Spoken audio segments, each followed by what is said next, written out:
شكرا يا ربي شكرا، هديت قلبي شكرا، نورت دربي شكرا. شكرا يا رب، شكرا يا ربي شكرا، هديت قلبي شكرا، نورت دربي شكرا. شكرا يا رب، شكرا يا رب، يا منزل القرآن، يا خالق الإنسان، يا رب يا رحمن.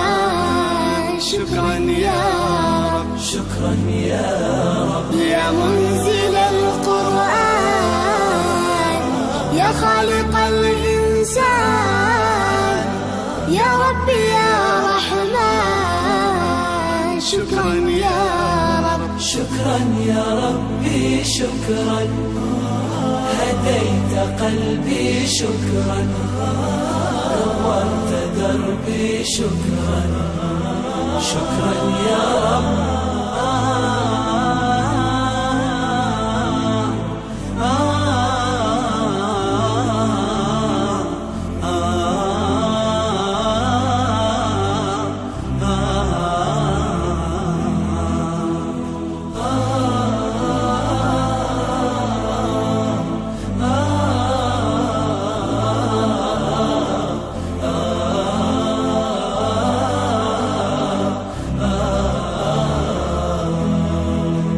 شكرا يا ربي شكرا، هديت قلبي شكرا، نورت دربي شكرا. شكرا يا رب، أنا بصلاتي أسلم، شكرا وبالسعادة أنعم، شكرا أفخر بأني مسلم. شكرا شكرا يا رب، شكرا يا رب، يا خالق الأكوان، يا رب يا رحمن، أكرمني بالغفران. شكرا يا رب، شكرا يا رب، يا خالق الأكوان، يا رب يا رحمن، أكرمني بالغفران. شكرا يا رب، شكرا يا ربي شكرا، هديت قلبي شكرا، نورت دربي شكرا. شكرا يا رب،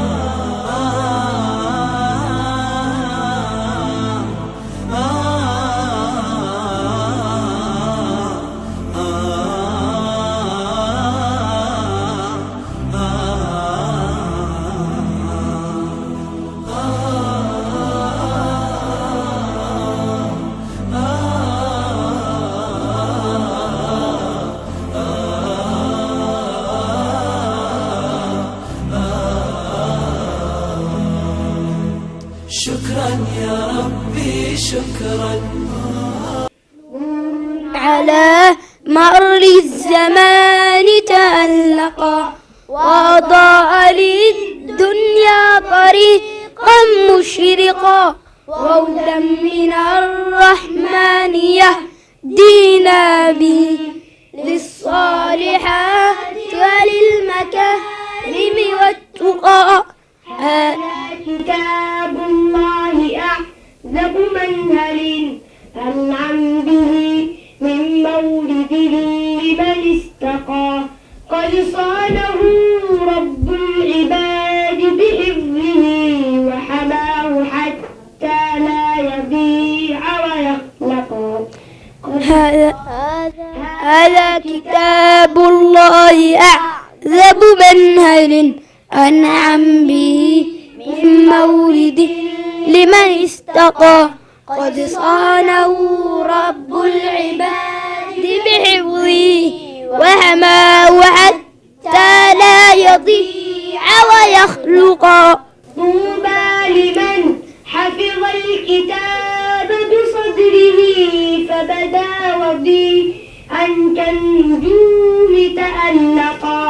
وتمثل القرآن في أخلاقه وفعاله فيه الفؤاد تألقا ربان من حفظ الكتاب بصدره وهدى وضيئا كالنجوم تألقا وتمثل القرآن في أخلاقه وفعاله فيه الفؤاد تملقا وتلاه في جنح الدجى متدبرا والدمع من بين الجفور ترقرقا هذه صفات الحافظين كتابه حقا فكن بصفاتهم متخلقا وتلاه في جنح الدجى